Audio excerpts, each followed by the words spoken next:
Hey everybody, welcome back to Win Mac Attack Hockey. For this week's NHL Weekly Update, I am Dom the Bomb, joined by Jake the Snake. Guys, we are getting closer to the playoffs. It's our last week of regular season hockey for most teams. I know some are still going to be playing some catch-up games from COVID-19 protocol. But Jake, how are we doing? I'm great. Once again, we're just closing in on this season, and we've got most of the playoff teams. I'm excited to see where we finish up. Yeah, absolutely. And for me personally, Jake, I don't know about you, but this season has flown by. I know it's been shorter, but it's hard to believe that 56 games are almost gone already. Yeah, it's going to be a long summer. That is for sure. All right, so hey, our first piece of news, I mentioned COVID protocol. The league has announced a change for the postseason in the Stanley Cup playoffs. So here's what they said. All right. Individuals who are fully vaccinated, which is having both doses and then doing the 2 weeks after the second dose of quarantine, they will be allowed to loosen restrictions such as mask wearing, social distancing, stuff like that. And then the teams as a whole can have loosened restrictions if 85% of them get vaccinated or more, which lots of teams are excited about. I know the Penguins made a statement saying that they're going to have more than 85% vaccinated. But Jake, it finally seems like we're reaching the light at the end of the tunnel here. Yeah, I think a lot of fans are excited that stadiums are finally opening up more capacity, so we get more fans into games. It's a win-win-win. Everybody's winning here. And it gives us hope for the next season, too. Yes, hopefully we can be back full capacity, full 82-game season. It'll be great. Oh, yeah, absolutely. All right, so hey, our next bit of news here. Sure you've heard Tom Wilson has been under fire, and Jake and I recently did a video about the whole incident between him and Artemi Panarin. So if you want to check that out, feel free. Basically what happened is Tom Wilson has brought in a lot of questions about punishments and safety concerns to the league, and so Jake, it's going to be interesting to see how they address this. What do you think?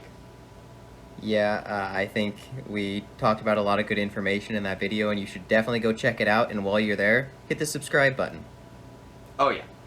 All right, hey, so Connor McDavid, guys, in the news. I'm sure you all have heard he hits 100 points on the season after issuing a statement saying that he didn't really care. He was more concerned about the team's success. Jake, well, not only has he been successful, but the team's been successful. How big is this for Connor McDavid? I think it's huge for Connor McDavid. If we run down his stats, he's only missed the 100-point mark twice in his entire career. That was his rookie season where he got injured, only played 45 games, still was over a point per game with 48 points. In 2016-17, 82 games, 100 points. 2017-18, 82 games, 108 points. 2018-19, he only played 78 games, but 116 points, his highest of his career. And then last year, with the shortened season, he only made it to 97 points, and that was 64 games played, so still a crazy number. And then this year, 2020-21, of course, he hits that 100-point mark in 53 games. Just absolutely crazy. Oh, yeah, absolutely. It's no mystery that Connor McDavid is a generational player, and we are lucky to be able to watch him play in hockey. It's just a wonderful thing, and he's very exciting to watch. Yeah, I remember when he got drafted, and that year it was him and Eichel, and everybody knew that like McDavid was going to go number one, but it was like, well, Buffalo might get a really good guy. Like, this could be close. Jack Eichel could be close to McDavid. Let's be honest, Jack Eichel is nowhere near Connor McDavid. Yeah, and that says a lot because Eichel's a pretty solid player for Buffalo when he's healthy, so... Yeah, he's elite, but he's not this generational talent. Yeah, that is a fact. All right, so hey, playoffs are getting close.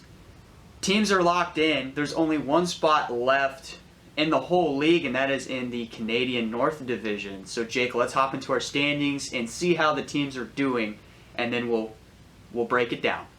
All right, so first we have in the Central, the Carolina Hurricanes have clinched the #1 seed in the Central. Florida is currently in second with 1 game left to play for both them and Tampa. So Florida could actually, they're looking good for the #2 spot here.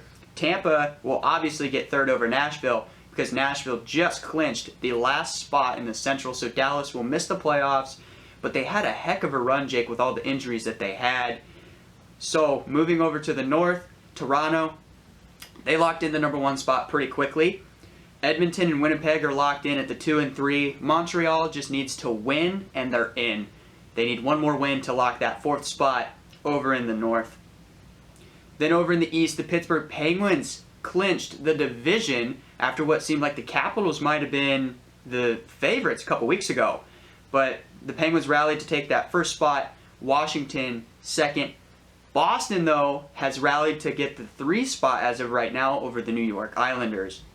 And then finally over in the west, Vegas and Colorado are fighting for the number 1 seed, but if Vegas wins, they will get it. They just need one more point to lock in that number 1 seed. Then Minnesota is at the 3 spot, but they could get that 2 spot. Don't count them out. They're right there. And then St. Louis did officially clinch that 4th spot. Jake, I'm sure you are very ecstatic about that one. Oh, it was great. You know, they clinched it in a loss, but we were celebrating the same. All right, so hey, of all the teams here, who do you think had the craziest of seasons? Which one did you not expect? The Pittsburgh Penguins, I thought the Capitals had it in the bag, and then all of a sudden they bring in Jeff Carter and just steal, and I mean steal, the division lead. How did that happen? I don't know, partner. I know that when Sidney Crosby is healthy, though, anything is possible for that Pittsburgh Penguins team. That's true. He is hungry for another Stanley Cup. For me personally, I gotta say, the Carolina Hurricanes, I expected them to make the playoffs, no doubt in my mind, but to hold the number 1 seed in that division with Tampa, who has just played outstanding hockey throughout the whole season. Honestly, for me, the Hurricanes flew underneath the radar. I knew they were great. I saw them up in the top of the standings a lot, but I did not know that they were going to be number 1 in the Central, and for a while they were number 1 in the league, Jake. They're dangerous. I think that really shows some issues with Tampa now. Tampa should have had that division locked down. Maybe losing Stamkos and Kucherov has had a bigger impact than we thought. Yeah, that absolutely could be the case. All right, so, hey, as we wrap up the regular season and as we transition into the playoffs, Jake, who is your player to watch for this week and why? All right, my player to watch is Leon Draisaitl. You wouldn't know it because it got mixed in with the whole McDavid 100-point thing, but Leon Draisaitl just hit the 500 career point mark, which is huge. You know, I'd kill to get 1 point in the National Hockey League. This guy has 500. 501, actually. And he's still got some games left he could add to that. But so far this year, he's got 30 goals and 49 assists for 79 points in 53 games. That's good for 2nd in the league, behind his teammate Connor McDavid. And he's also 3rd in the league in goals with that 30. Behind Connor McDavid again. He always has to show him up. McDavid has 32. So I think Draisaitl in the last couple of games, he's at least going to break 80 points. So still a really good season for him, and nobody's talking about it.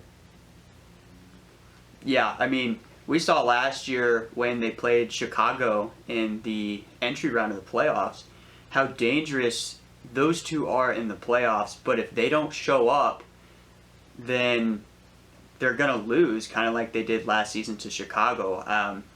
And if, like you said, Jake, Connor McDavid, obviously the star player of the team, but Draisaitl just lives in his shadow, and he's crucial to that team, especially come playoff time. That production, I think the fans and the whole league is going to appreciate it even more, especially if Edmonton can get past the first round. Right, they're built very much like Pittsburgh has been, where they had Crosby, and then right in his shadow is Malkin, but then those two can put the team on their back, similar with McDavid and Draisaitl here. So history has shown that this formula can win a Stanley Cup, or 2 or 3 in the Pittsburgh Penguins case, but those star players absolutely have to show up in the playoffs. Yeah, it'll be interesting to see how they perform. All right, so hey, my player to watch is from the Vegas Golden Knights, goaltender Marc-Andre Fleury. I love Fleury. I've always been a fan of him. He's such a great and fun goalie to watch. His personality really shines on the ice. And I want to pinpoint Fleury here because, fun fact, he has never won the Vezina Trophy. Never in his career. And he has played outstanding for Vegas this season.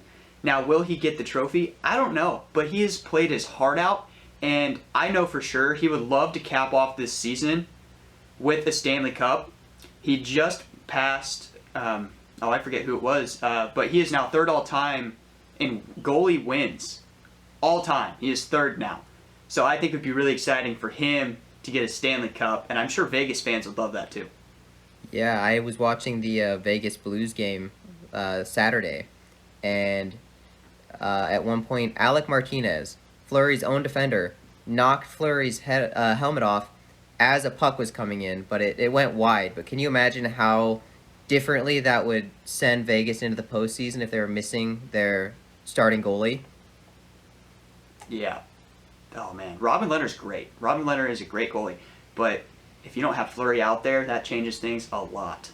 Yeah, they're a much more confident team when Fleury's backing them up in the crease. Yeah, absolutely. All right, Jake, so as we wrap up this video, is there any more comments or questions that you have? I mean, it's just going to be interesting to see who fills out those last spots, where the seeding goes, and as always, it's going to be a fun week of hockey. Absolutely, my friend. Hey, thank you all for joining us again for another NHL Weekly update. We only have a few more of these as the season is getting closer to ending. So, my friends, please be sure to hit that subscribe button, and we will see you next time on Winamac Attack Hockey.